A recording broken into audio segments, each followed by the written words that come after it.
Broncos. Sean McDermott let go today by the Buffalo Bills after a crazy playoff loss to the Denver Broncos. And it's crazy. Denver Broncos, they go to the AFC Championship game. They look like they got a good chance. Bo Nix breaks his ankle. What a play call. What are you doing? Come on, Sean Payton. Nasty work. Nasty work. Adam Schefter says the Bills never made it to the Super Bowl under Sean McDermott with Josh Allen as his quarterback, losing once in the wild card round, 4 times in the divisional round, and twice in the AFC Championship game. He was fired today. We kind of talked about this earlier in the first segment about what this means. Here's the problem. A lot of people just don't be understanding this. Is Sean McDermott, you say, is he supposed to be a Browns candidate? Do you want him for the Cleveland Browns? My question is this. Let me ask y'all this question. I know Harbaugh is cool. I know all these, but you guys got to understand, these dudes ain't no slam dunk. We about to start winning tomorrow if you get these dudes. I'm going to just keep it real, bro. You had Josh Allen for 4 or 5 years. It wasn't Josh Allen. Now, Josh Allen has a lot to do with it with his turnovers. He got to be smarter with the football. But let's be clear. If Josh Allen don't play like Superman and don't put the cape on and don't run, have the most rushing yards, and he don't have to do tush pushes every 4th down and running around and throw, if he didn't do that, the Bills wouldn't be there where they at. So you live by the gun, you die by the gun. I can't be mad at you. But here's what I can say. What were the rest of y'all doing? See, McDermott was supposed to be what? A defensive guy? Well, this looks bad. Mac Robinson on Twitter says 7 straight seasons with 10+ wins, 8 of 9 seasons with playoff appearances, 6 straight years of winning playoff games, 5 straight division titles. But McDermott's default, the GM didn't acquire good enough receivers, and Josh Allen is forced to pay Superman with results in 5 turnovers. Somebody gave a nice rebuttal, a very nice rebuttal. All of the playoff losses, the Bills allowed 27 points plus. In all of those games, the Bills offense produced. McDermott was supposed to call the defense. I'm just saying, bro. See, this is my problem. Again, we do too much hero ball. You feel like because you got Josh Allen, your birthright is to win games. It's not. You got a chance with Josh Allen, but if you at the rest of your organization ain't doing their part, somebody's going to get fired. Let's talk about it. I mean, the Bills did have Stephon Diggs, didn't they? They did have Gabe Davis, didn't they? What happened with that? They tried to draft guys. Keon Coleman, they drafted him. They got tight ends out there. My problem is this. What is your defense doing? Huh? You got Joey Bosa out here. That didn't do nothing. You went out and got Bosa. But the problem is you letting guys run up and down the football field. You see, the coach has to do his part too, guys. I know you don't want to hear it, but the coach got to do his part. And if you talk about for the Cleveland Browns, what you like better, if I'm going to bring a defensive coach in and bring McDermott in here, and he was supposed to be a defensive coach, why do I think he's going to turn around the team with a worse offense, a young quarterback room? He got an MVP candidate. I don't have, let me tell you something. I don't have no sympathy for guys who got MVP level quarterbacks that don't get it done. Josh Allen in Buffalo, if you can't get it done with Josh, I don't know what to tell you, bro. I don't know what to say to you, man. Harbaugh, you had Lamar Jackson, one of the most electrifying players of this generation, 2-time MVP. Josh Allen's an MVP. If you can't win with them, homie, what make you feel like you're going to come over here and put that work in? If you would have had your defenses tight, first of all, look, I could have told you the Bills was in trouble a little bit when they were struggling with the Browns. When the Browns was low-key giving them that work, I said, oh, listen, it's a rough night for y'all. When the Pittsburgh Steelers got beat, I said, it's a rough night for y'all, Pittsburgh. I'll catch you next week. I'll catch you. You about to be an easy out in the playoffs. The problem is, this is the case of guys thinking that you got the quarterback and now everybody can relax and chill. I don't want you steak eaters.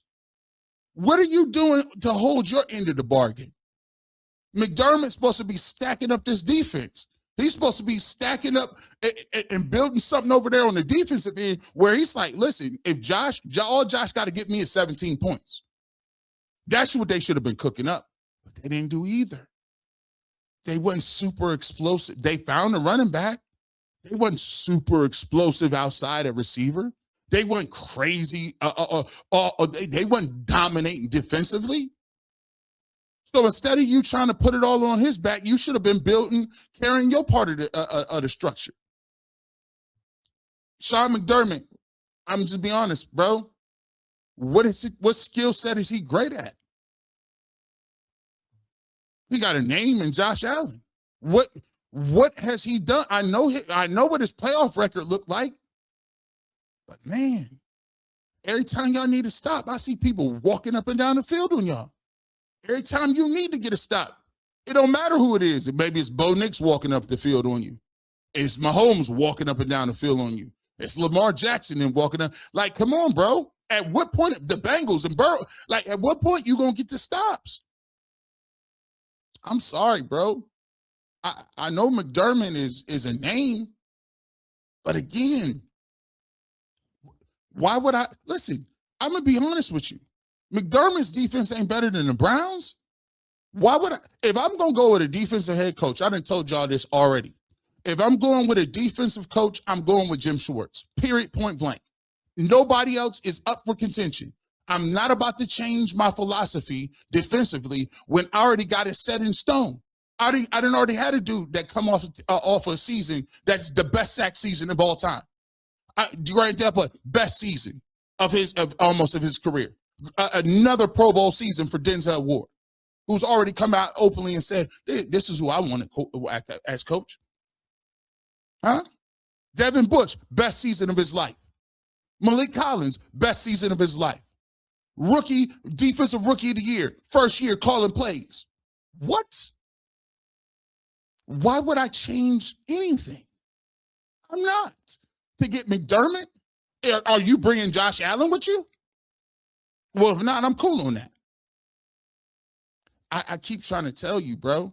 Everybody think everything is greener on this side until when you go back to these cities, ain't no other cities jumping up and like, I'm looking at Twitter. All the fans on Twitter like, boy, I'm glad he's gone. All the fans for the Ravens, I'm glad he up out of here. Hey, by the way, the Falcons fans is ticked off. We'll come back and talk about that coming up in a second. Falcons fans is not excited. Kevin Stefanski has been named head coach down there. We'll see how he does, man. Congratulations.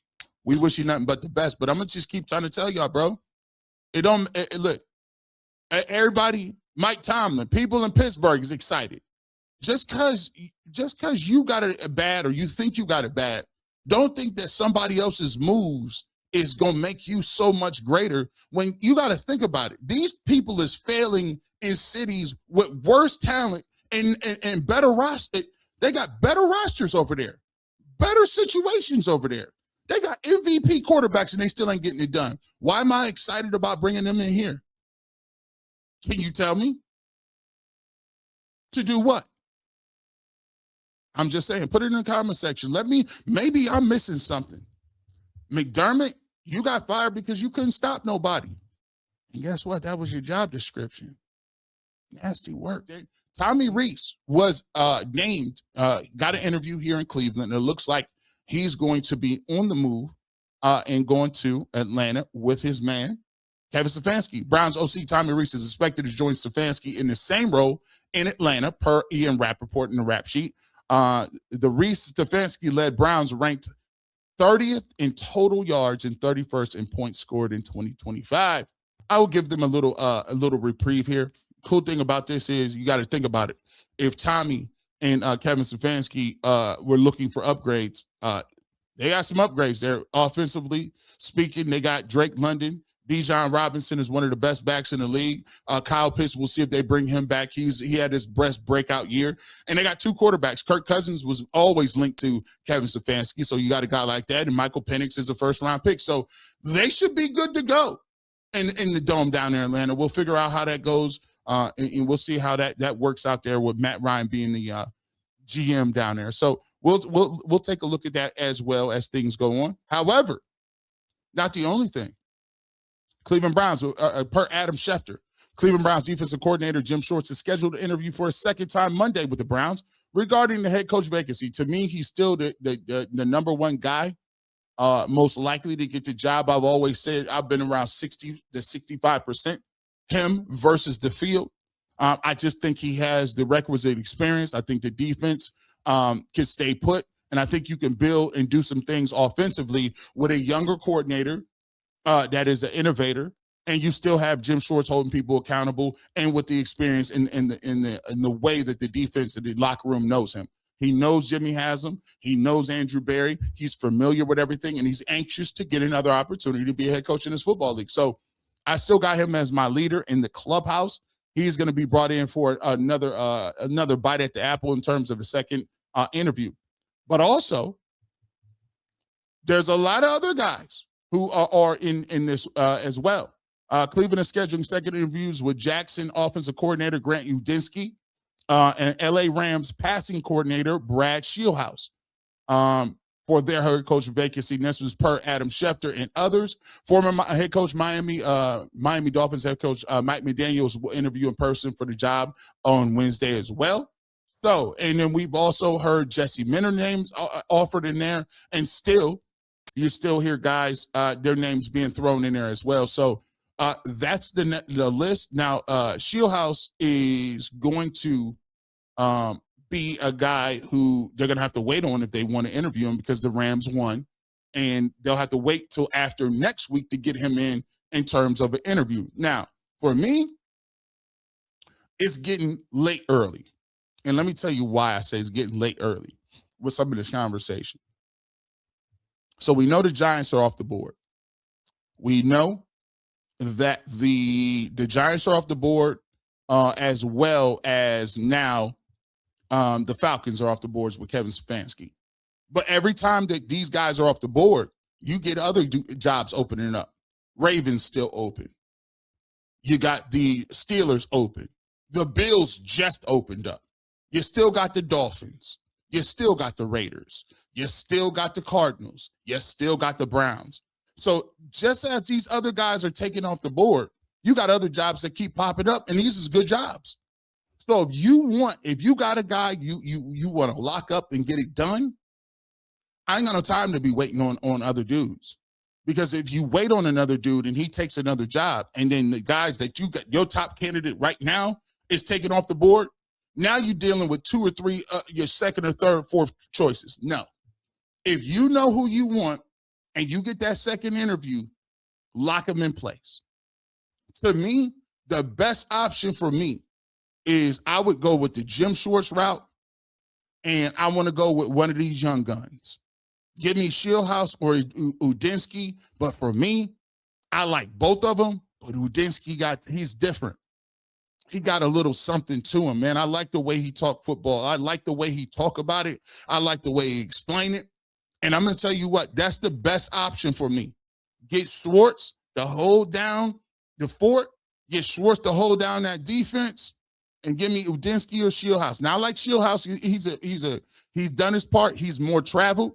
He's done it as a quarterback, a Division I quarterback for Illinois. He's been at Iowa State. He coached at Illinois. Then he was at Iowa State as a coordinator. Then he's the passing game coordinator for the Rams. And one thing about the Rams, I always say, they always open. Everybody for the Rams is open all the time. Puka is open. Cooper Kupp was open. Devontae Adams stay open. The running game, Kyron Williams be open. Everything is just open with them. So that's very intriguing for him to be an offensive coordinator. Those are my two options. Third is Mike McDaniel. But I'll take Mike McDaniel as an offensive coordinator. We can't get him, but I don't think you're gonna get him. I think Mike McDaniel, with his head coaching experience, is gonna take a job somewhere else because these jobs keep opening up, and they good jobs. Think about it. You Mike McDaniel, you don't want to get a shot at that Bills job with Josh Allen? Come on now. They even got Brian Dable. They done dug Brian Dable back up. It's crazy how when they keep opening these jobs, it waters down the pool. Why do you think the Falcons made a move? They said, listen, hey, if you can get Bill Callahan to come on back and we got Tommy Reese, cool, we'll just work with that. These are all things that you got to consider when you're talking about these coaching searches, man. They keep introducing these doggone jobs out here. It waters down the pool. People that wasn't even considered for these jobs is getting considered. So if you wait on Shieldhouse for, I don't know, another week, well, what happens if they hire another one of your guys? If Udinsky gets hired somewhere, now you take him off the table as potentially a coordinator or a head coaching target. So now you dealing with, okay, say you don't get Shieldhouse, and then you're dealing with Mike McDaniels, and then they give Mike McDaniel a job somewhere. So now you gonna pivot to Shorts, but who you got as the coordinator? Nah, I'm cool. I'm cool on that. I need to get in and solidify this thing. I need to start solidifying it and start really narrowing this thing down. So I get it. The fact that they're like, oh, we're not going to make a decision to next week. Man, I don't know what's going to happen. They keep opening these jobs up. We about to be looking crazy. So that is where we are with the coaching carousel for the Cleveland Browns. With that.